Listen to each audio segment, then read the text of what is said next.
don't worry, I'm not gonna do what everyone thinks I'm gonna do and just praise Pixar for 5 minutes. Although I could do that. But here's the shocker. I'm not a big fan of The Incredibles. It's like the only Pixar movie I didn't fall in love with. Well, that and Cars, but Cars isn't even a movie. It's like a Pixar commercial for Pixar toys. Speaking of things that aren't that great but are produced to make a shitload of money anyway, this is a video game based on a movie. It's The Incredibles, Rise of the Underminer.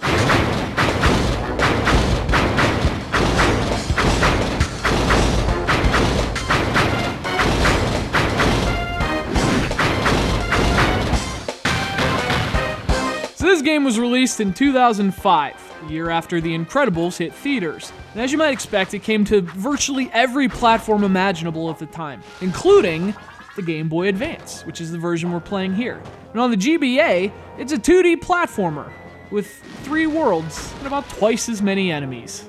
So that's the kind of game it's gonna be.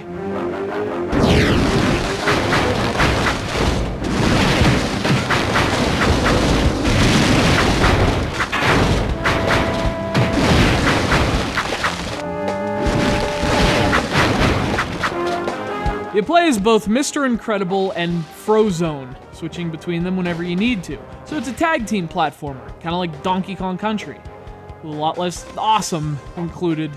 Anyway, the game picks up right after the events of the film, with the Underminer showing up and being a real jerk about things. Short story shorter, it's time to button mash. Well, obviously, each character's different. Mr. Incredible's the powerhouse of the two, so he's able to lift heavy gates and smash stuff, while Frozone is faster and more nimble. He can also freeze enemies in their steps.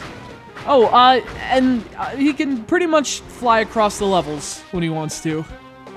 He can make steps out of ice. But hey, Mr. Incredible sure is a big guy.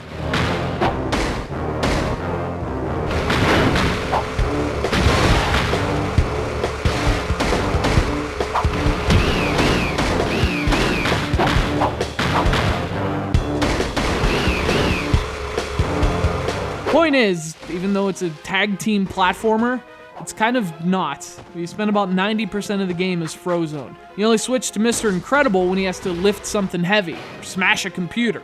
Otherwise, he's basically useless. And for a game in which repetition's a serious problem, making one of its 2 characters a situational character seems like kind of a bad move. Speaking of repetition, though, holy shit, this game's repetitive!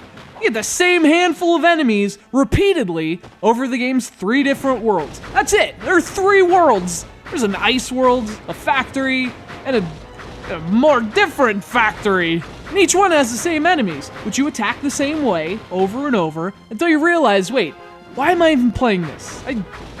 I could be doing any number of things.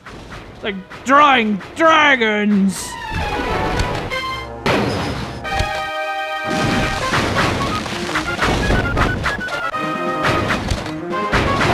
So the game's really short and shallow, but it's not like what's there is any good.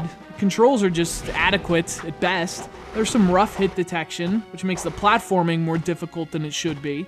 The game doesn't look terrible, but since there are only 3 environments, the levels all feel exactly the same.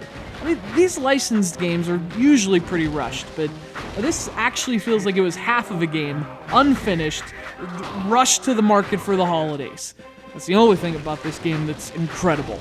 Very young players might get a bit of a kick out of it, but even they'll probably ask where Cartridge 2 is. Spoiler alert, kids, there is no Cartridge 2 in Rise of the Underminer.